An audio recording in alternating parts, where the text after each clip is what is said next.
Kita sekarang perlu mengerti akar daripada dosa yang manusia lakukan, karena setelah ada kuasa kebangkitan, setelah kita terima Yesus sebagai juru selamat, tetap saja pasti kecenderungan-kecenderungan dosa tetap ada, pergumulan tetap ada, karena kita hidup di dalam dunia yang sudah jatuh. Itu sebabnya kecenderungan dosa itu semuanya diakibatkan karena akar daripada dosa yang sudah dilakukan. Nah, itu sebabnya modus operandi, cara menipunya dan lain sebagainya masih tetap mirip-mirip seperti dulu.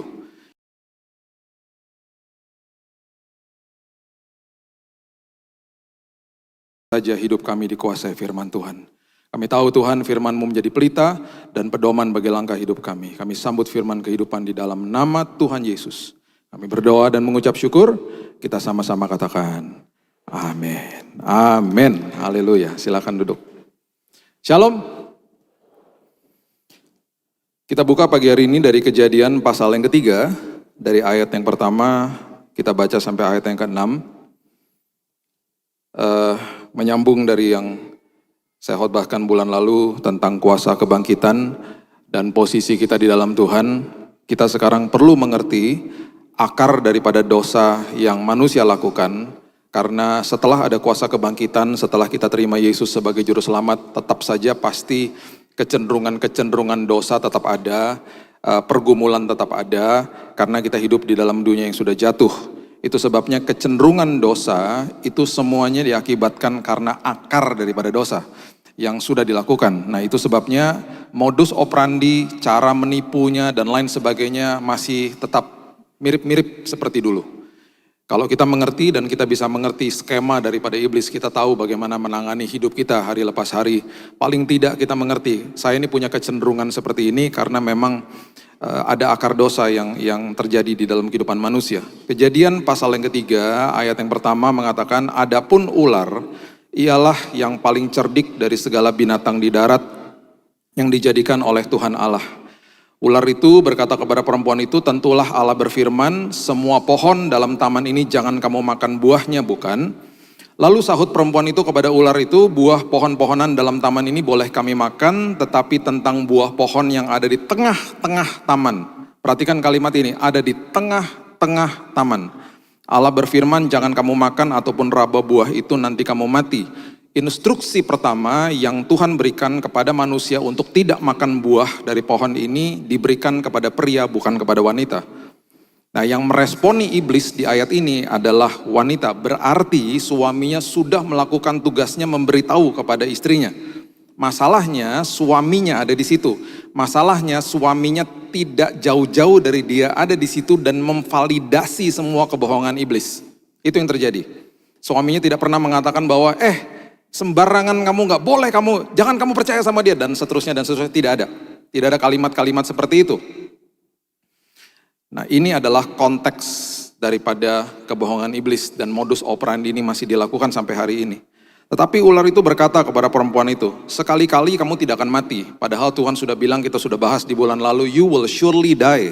Kamu akan mengaktifkan kematian, gitu ya. Kamu akan mengaktifkan kematian akan berkuasa atas hidupmu. Iblis membohongi manusia, kamu tidak akan mati. Kemudian ini isi daripada kebohongan dia, ayat 5. Tetapi Allah mengetahui bahwa pada waktu kamu memakannya, matamu akan terbuka, kamu akan menjadi seperti Allah, tahu tentang yang baik dan yang jahat.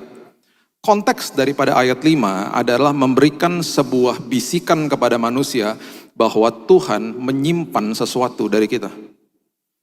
Bahwa ada sebuah dimensi yang baru, kalau kamu lakukan ini, Tuhan akan berikan sesuatu yang kamu gak pernah rasakan sebelumnya. Bahkan yang sangat mengerikan adalah kondisi manusia saat itu adalah kondisi yang jauh daripada yang namanya sempurna, karena sangat sempurna. Jadi kata sempurna, kata perfect dalam bahasa Inggris itu nggak bisa menggambarkan kesempurnaan kondisi manusia. Harus ada kata more than perfect, lebih daripada sempurna. Karena sangat luar biasa, karena manusia ada di dalam Eden. Eden itu artinya hadirat Tuhan.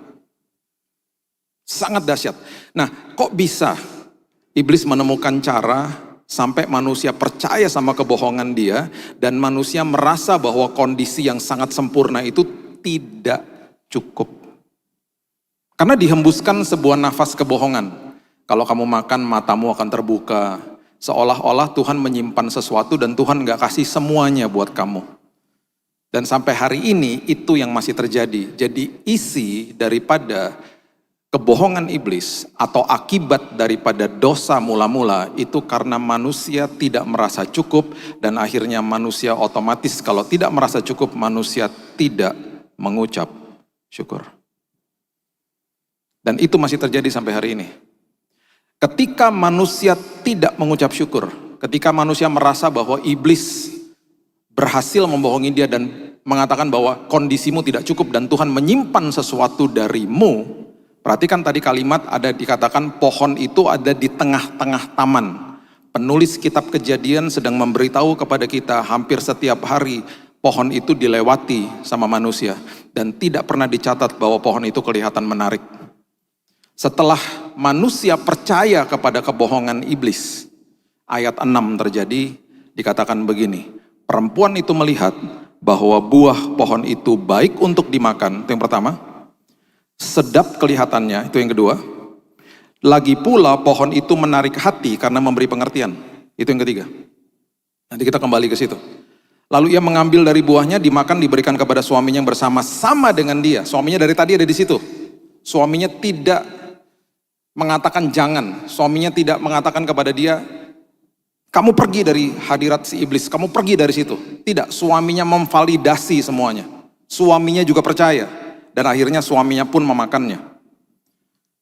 Di hari manusia tidak merasa cukup. Di hari itu manusia tidak mengucap syukur, ketika manusia tidak mengucap syukur, dosa kelihatan menarik. Dan itu masih terjadi sampai hari ini. Itu sebabnya ketika konseling seorang pria yang jatuh ke dalam dosa perselingkuhan, awalnya juga tidak langsung berselingkuh. Karena anak Tuhan sudah tahu kebenaran, dihembuskan nafas kebohongan persis seperti ini. Dikasih tahu sama hidupnya, hidupmu gak cukup.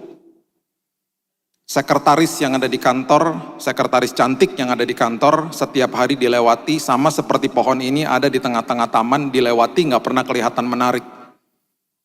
Mulai dihembuskan nafas-nafas kebohongan. Pagi-pagi bangun lihat istrinya tidur lagi ngorok. Tiba-tiba ada suara begini, kok jelek ya istriku sekarang ya. Mulai dibanding-bandingkan sama sekretaris di kantor. Tiba-tiba besoknya kebohongan yang berbeda, merasa tidak cukupnya begini. 15 tahun yang lalu istriku ini bentuknya seperti sekretaris di kantor. Sekarang anak udah 3, kenapa jadi gembul begini? Dibentur-benturkan. Awalnya begitu. Di hari pria ini tidak mengucap syukur. Sekretaris di kantor kelihatan menarik. Jadi kuncinya begini Bapak Ibu, selama kita mengucap syukur di dalam Tuhan, dosa tidak akan pernah kelihatan menarik. Dosa berseliweran di mana-mana, dosa ada di mana-mana.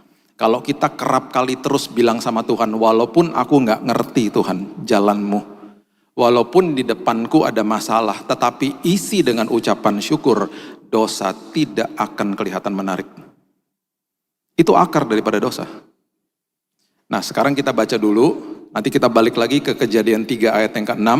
Sekarang kita baca 1 Yohanes 2 ayat 16. Ayat ini memvalidasi Kejadian 3 ayat 6. Alkitab kita ditulis dalam jangka waktu 1400 sampai 1500 tahun oleh orang yang berbeda-beda, di tempat yang berbeda-beda, dalam kultur dan bahasa yang berbeda-beda, tetapi semuanya nyambung karena semuanya adalah perkataan Tuhan. 1 Yohanes 2 ayat 16 mengatakan begini, sebab semua yang ada di dalam dunia, semua yang ada di dalam dunia, yang pertama apa? Keinginan daging. Yang kedua, keinginan mata. Yang ketiga, keangkuhan hidup bukanlah berasal dari Bapa, melainkan dari dunia. Saya ulang ya. Pertama keinginan daging, keinginan mata, keangkuhan hidup. Yuk kita katakan bersama-sama. Pertama adalah keinginan daging, kedua keinginan mata, ketiga keangkuhan Sekarang balik lagi ke Kejadian 3 ayat 6, coba lihat pelan-pelan. Kejadian 3 ayat 6, jadi 1 Yohanes ini memvalidasi apa yang terjadi di dalam Kejadian 3 ayat yang ke-6.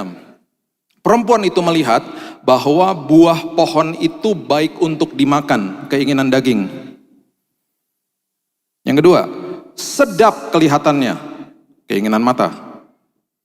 Yang ketiga, lagi pula pohon itu menarik hati karena memberi pengertian.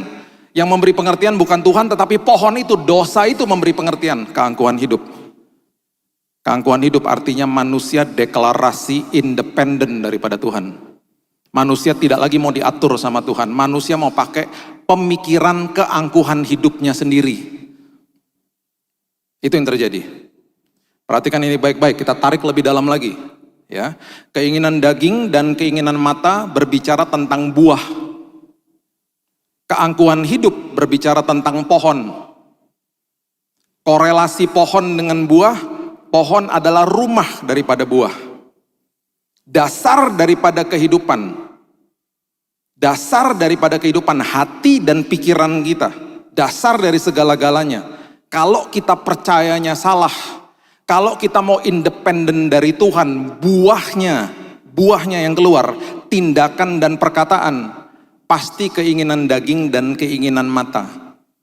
Karena buah berbicara tentang tindakan dan perkataan kita.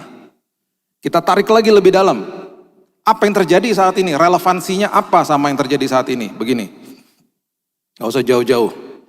Waktu kemarin, waktu ada COVID, kita ada istilah namanya new normal. Bagi saya new normal udah terjadi dari tahun 80-an bahkan. Dulu tahun 86 saya mendarat di kota namanya Tulsa, Oklahoma. Dikirim sama orang tua saya sekolah di sana. Saya belum bertobat. Selagi belum bertobat dalam perjalanan hidup saya yang sangat rusak saat itu. Saya melihat di depan mata saya, kepala saya sendiri, negara Amerika yang takut sama Tuhan. Dan saya nggak pernah lupa, saya nonton channel, saya masih ingat channelnya namanya C-SPAN, C-SPAN gitu tulisannya. Itu hari Sabtu, Presiden Amerika mengundang hamba-hamba Tuhan untuk menopang dia dalam doa. Dan waktu sedang didoakan, Presiden Amerikanya berlutut, dan ada satu momen ketika, saya lupa siapa ya, mungkin Billy Graham atau ada beberapa pendeta yang hadir pada saat itu, di dalam breakfast meeting di White House. Itu tangannya diambil sama Presiden, ditaruh di atas kepalanya. Kamu tumpang tangan atas kepalaku, supaya aku bisa memimpin negara ini dengan roh takut sama Tuhan. Itu negara yang sangat takut sama Tuhan. Tiba-tiba, mulai dipimpin, mulai beralih kepada kelompok liberal, dan di saat itu tiba-tiba mereka menyuarakan begini, keangkuhan hidupnya mulai muncul, tolong legalkan aborsi. Keangkuhan hidup. Yang mau dilegalkan apanya? Undang-undang, pohonnya, supaya melegalkan tindakan daripada mereka. Dengan kata lain mereka katakan begini, kami mau melakukan seks bebas, kalau terjadi kehamilan itu harus dilegalkan untuk melakukan aborsi. Jadi namanya pro-choice.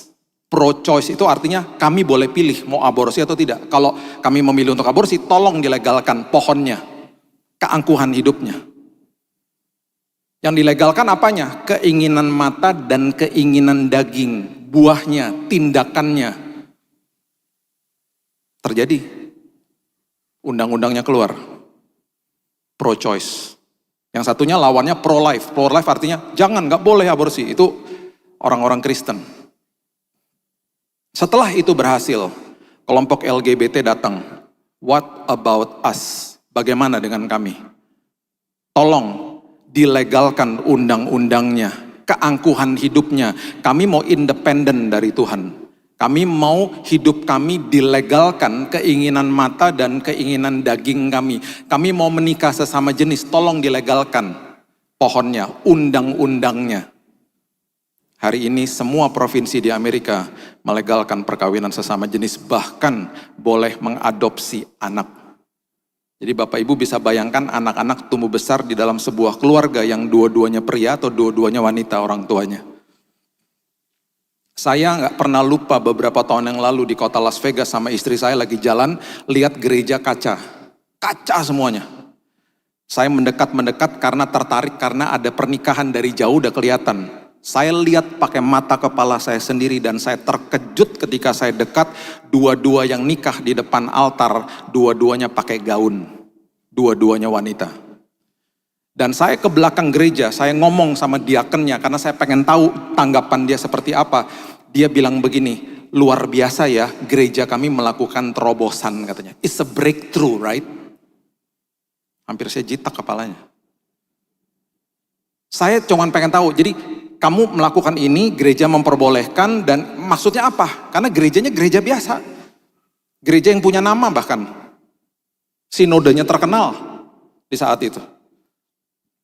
Saya sampai tertegun ngelihat apa yang dia utarakan. Itu saya lihat sendiri.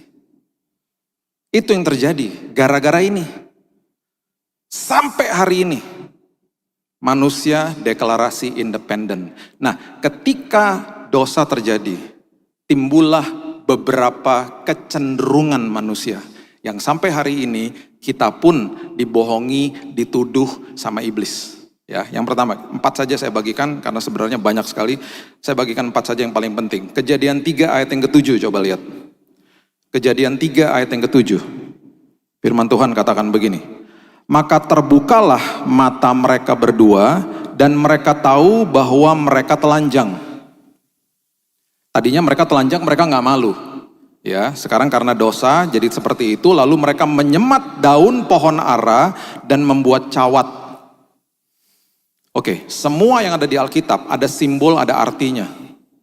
Mereka menyemat daun pohon ara untuk menutup yang mereka rasakan pada saat itu mereka malu. Nah, sekarang kita baca Matius 21 ayat 19 supaya memperjelas, memvalidasi Kejadian 3 ayat 7. Coba lihat Matius 21 ayat 19. Dekat jalan ia melihat pohon ara lalu pergi ke situ. Yesus yang lihat pohon ara, dia pergi ke situ. Banyak sekali tindakan Yesus dan juga event atau momen-momen yang terjadi pada saat itu. Yesus sengaja ajarkan kepada murid-muridnya dengan sebuah visual, dengan sebuah tindakan atau sebuah event. Ya, kemarin hari Kamis kita membahas tentang menerima dari Tuhan. Waktu dia membasuh kaki murid-murid, nanti satu hari kita bahas di hari Minggu. Supaya lebih jelas lagi. Itu semuanya digambarkan seperti begitu. Waktu dia berikan perumpamaan juga begitu. Dia gambarkan sebuah kisah. Supaya hari ini kita bisa paham.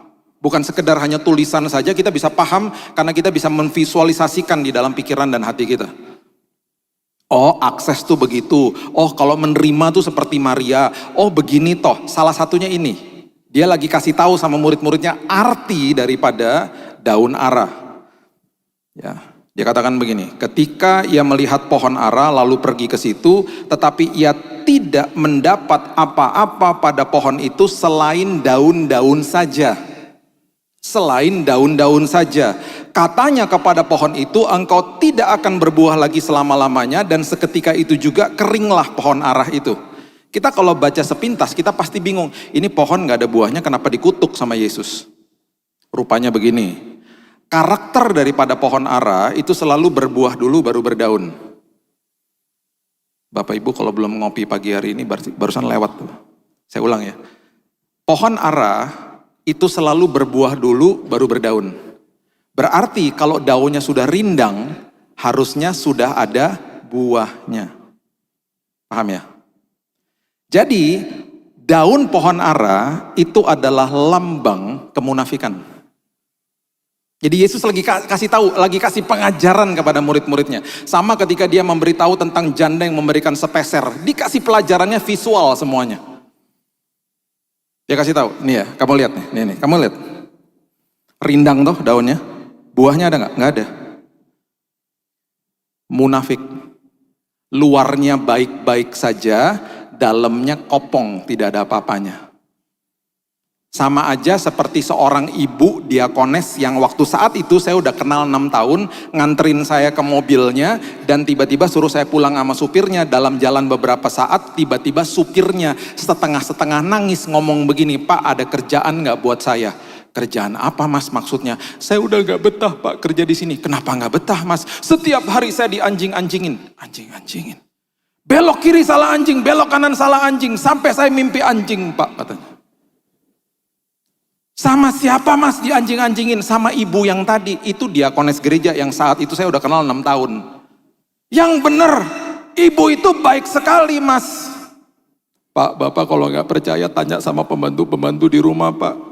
Tiap hari dianjing-anjingin, Pak, sampai anjing di rumah juga takut sama ibu." Saya bilang gini, "Mas, itu ibu baik, Mas. Saya kenal udah lama." Tahu dia bilang apa? "Kalau hari Minggu baik, Pak. Kalau udah Senin sampai Sabtu ngeri, Pak. Saya ketakutan, Pak, karena besok kan hari Senin."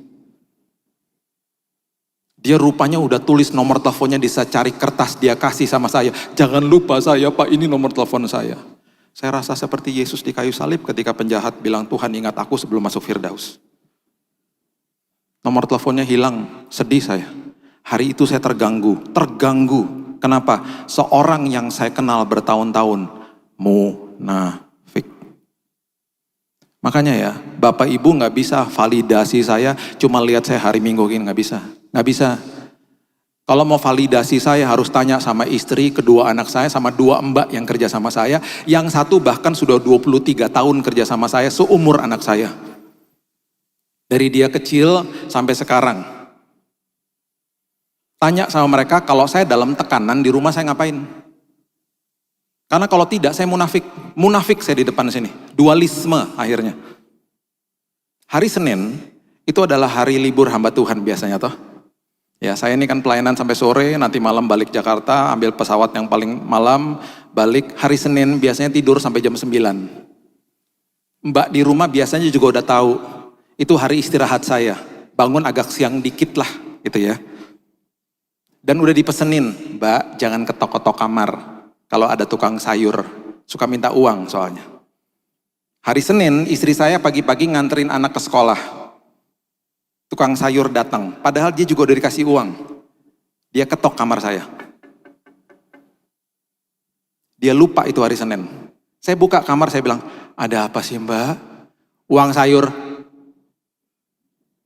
"Ini hari apa?" "Astagfirullahaladzim, hari Senin." "Oh, maaf Pak. Maaf, saya udah gak bisa tidur." "Apakah saya ngamuk-ngamuk?" "Mulai hari ini tidak ada tukang sayur boleh datang ke rumah lagi." Apa saya ngomong-ngomong gitu? Enggak pernah. Tanya sama dia. Bahkan dia yang galak sama saya. Karena sudah 23 tahun kerja sama saya. Dan protektif banget sama anak-anak saya.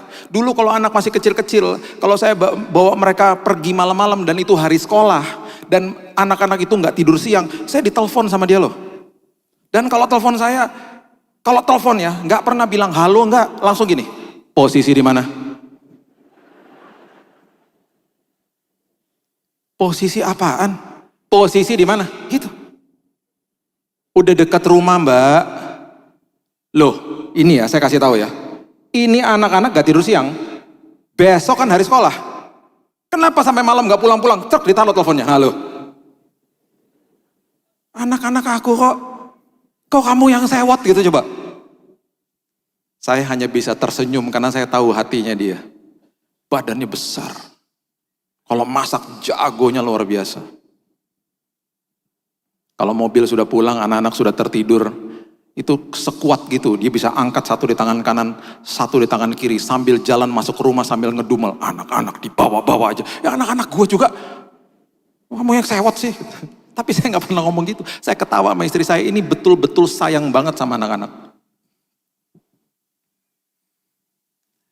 Validasi hidupmu. Jangan jadi orang yang dualisme. Ingat, ibadah jalan terus. Kita udah pernah dengar firman itu di sini ya. Ibadah jalan terus, bukan sekedar di tempat ini. Nanti doa berkat disampaikan, ibadah jalan terus. Tularkan budaya kerajaan sorga dimanapun kita berada. Ya. Yang kedua, Kejadian 3 ayat yang ke-8 mengatakan begini. Kejadian 3 ayat yang ke-8.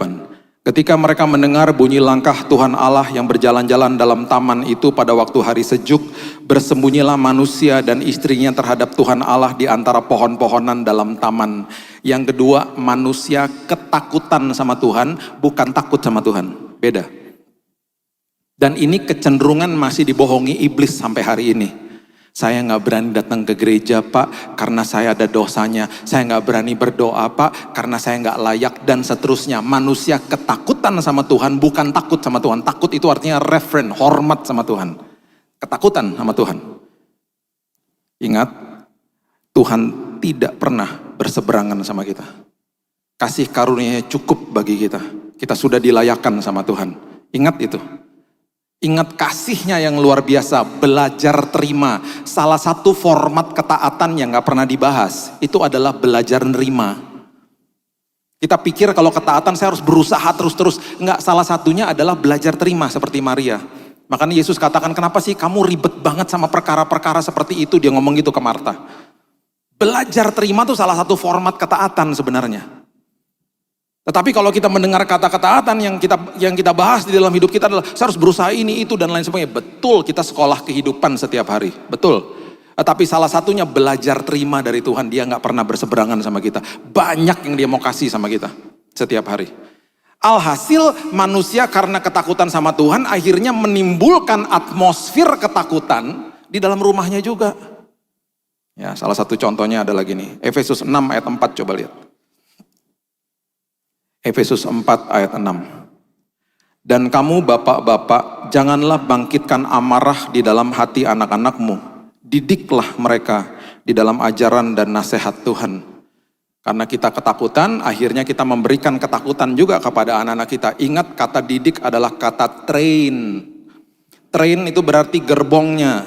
Jangan suruh anak ke gereja kalau kita nggak jadi gerbongnya. Kasih contoh bahwa kita ke gereja.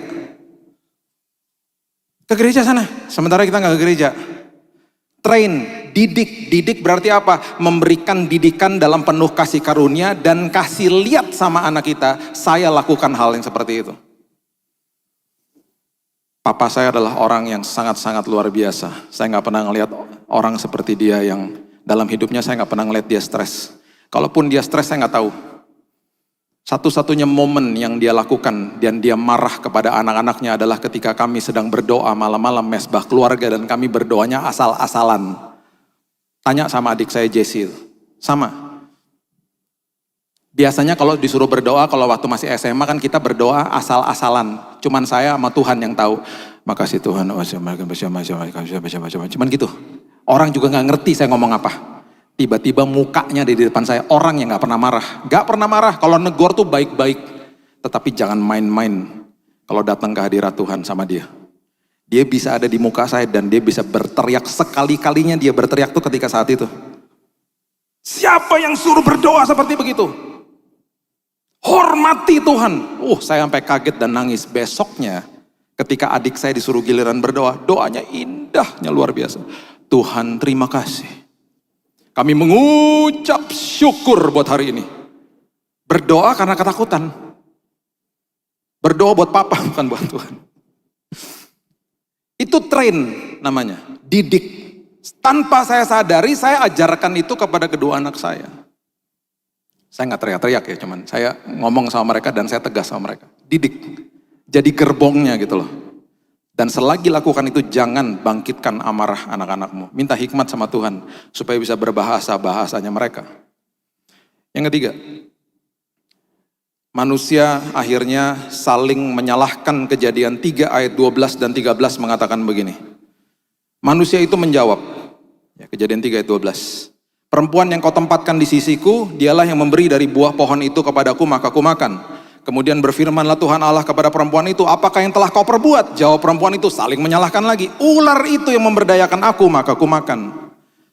Yang ketiga, kecenderungan kita selalu blaming games, karena kita selalu menuntut dari orang lain. Kita salahin Tuhan, karena kita tuntut Tuhan. Kita salahin diri kita sendiri, karena kita tuntut diri kita sendiri. Kita salahin orang lain, karena kita tuntut orang lain. Kecenderungan itu masih ada sampai hari ini. Jadi apa yang harus kita lakukan? Begini, di dalam setiap hubungan, selalu bilang begini sama diri kita sendiri, saya harus jadi orang yang tepat bagi pasangan saya. Yang masih jomblo, yang masih belum menikah, katakan kepada dirimu, saya harus mengambil keputusan hari ini, saya mau menjadi orang yang tepat bagi nanti calon pasangan saya. Berarti saya harus mempersiapkan diri, saya harus hidup kudus, saya harus benar, dan saya harus mempersiapkan diri saya buat nanti pasangan saya. Suami istri yang saling menuntut, alhasil yang terjadi pertikaian yang tidak ada habisnya karena saling menuntut. Dan saya mau beritahu kepada Bapak Ibu yang dikasih Tuhan, tidak ada orang yang tepat bagi kita, nggak ada. Itu mitos. Saya lagi menanti orang yang tepat, Pak, nggak ada. Itu mitos. Nggak ada satupun orang yang bisa menjawab kebutuhan kita dari A sampai Z, nggak ada, kecuali Tuhan.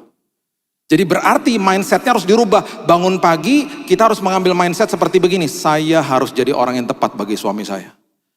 Suami bangun pagi, saya harus jadi orang yang tepat bagi istri saya. Ketika seperti itu saling mendahulukan dalam memberikan hormat terima kasih, terjadilah sebuah hubungan yang sangat luar biasa. Tidak blaming games akhirnya, tidak saling menyalahkan. Ambil keputusan, saya mau jadi orang yang tepat bagi anak saya, bagi orang tua saya, bagi pasangan saya. Dan yang terakhir, yang iblis serang adalah identitas. Pada awalnya manusia diberikan nama sama, cuma gara-gara kejatuhan, manusia akhirnya suka menghakimi dan suka melabel-label. Kita pun dibohongi hari ini dengan label-label yang salah sama iblis. Coba baca Kejadian pasal yang kelima, ayat 1 dan 2. Perhatikan kalimat-kalimat ini. Kejadian pasal yang kelima, ayat 1 mengatakan, inilah daftar keturunan Adam. Pada waktu manusia diciptakan oleh Allah, dibuatnyalah dia menurut rupa Allah. Perhatikan kalimat ayat yang kedua. Laki-laki dan perempuan diciptakannya mereka. Ia memberkati mereka dan memberikan nama manusia kepada mereka. Pada waktu mereka diciptakan. Kata manusia itu artinya mankind. Dalam bahasa aslinya namanya Adam. Siapa? Dua-duanya. Pada awalnya nggak ada nama Hawa, yang diberikan adalah Adam laki-laki sama Adam perempuan. Bahkan waktu manusia diciptakan, wanita itu diciptakan sepadan dengan laki-laki. Saya nggak punya waktu ya untuk bahas semuanya, tetapi waktu proses pembentukan pria diciptakan, itu Alkitab memakai kata membentuk. Bahasa aslinya yatsar.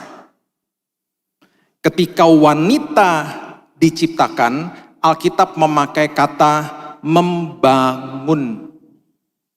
Karena dibangun dari atas pria. Makanya namanya woman. Woman itu berarti man with a womb. Pria yang ada womb-nya, ada rahimnya, namanya woman. Sepadan. Bahkan pria waktu akhirnya tahu bahwa wanita sudah dibangun dari atas dia, ya. Pria itu juga mengatakan hal seperti ini. Coba lihat di Kejadian pasalnya yang kedua, ayatnya yang ke-23, coba lihat. Ya. Jadi kalau pria itu dibentuk, bahasa aslinya yatsar, wanita itu dibangun, bahasa aslinya banah, itu bahasa aslinya. Ya, Kejadian 2 ayat 23, perhatikan kalimat ini. Lalu berkatalah manusia itu, berkatalah pria itu, karena dia tahu sepadan, dia katakan apa coba? Inilah dia, tulang dari tulangku, daging dari dagingku, sama. Daging dari dagingku, tulang dari tulangku. Ia akan dinamai perempuan sebab ia diambil dari laki-laki. Adam perempuan, Adam laki-laki. Setelah dosa, setelah kejatuhan dosa, manusia mengubah nama wanita menjadi Hawa. Coba lihat Kejadian pasal yang ketiga ayat 20. Di label-label. Coba lihat Kejadian 3 ayat 20. Manusia itu, pria itu memberi nama Hawa kepada istrinya. Hawa artinya syafah. Syafah artinya tugas kamu hanya mengandung aja. Makanya dikatakan selanjutnya sebab dialah yang menjadi ibu semua yang hidup. Di downgrade. Udah kamu gak sepadan lagi, kamu sekarang tugasnya udah syafah aja, kamu jadi Hawa aja udah. Timbullah emansipasi wanita saat ini. Karena orang di label-label. Sampai hari ini, kecenderungan dosa seperti begitu dan kita kerap kali masih menghakimi orang lain. Ingat, yang dihakimi dosanya bukan orangnya ya. Benci dosanya, jangan benci orangnya. Negor gak apa-apa karena kita menghakimi dosanya, bukan orangnya dihakimi. Itu tugasnya Tuhan soalnya. Kita menegur, gak apa-apa. Ya, sampai hari ini manusia di label-label. Saya pernah awal-awal tahun 2000 masih belum ada aplikasi Gojek dan lain sebagainya.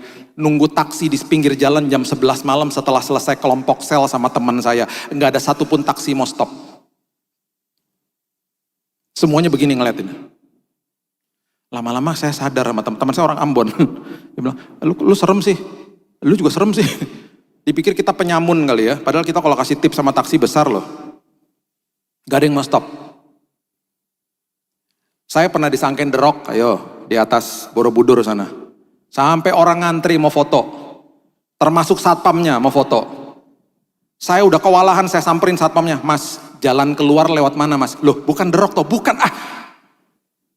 Yang terakhir paling parah.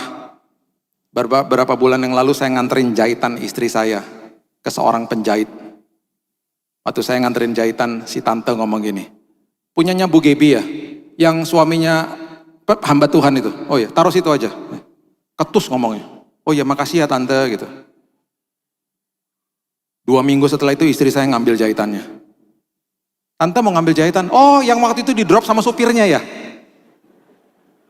Loh tante itu suami saya. Sejelek itukah saya sayang? Sampai saya nggak layak jadi suami kamu.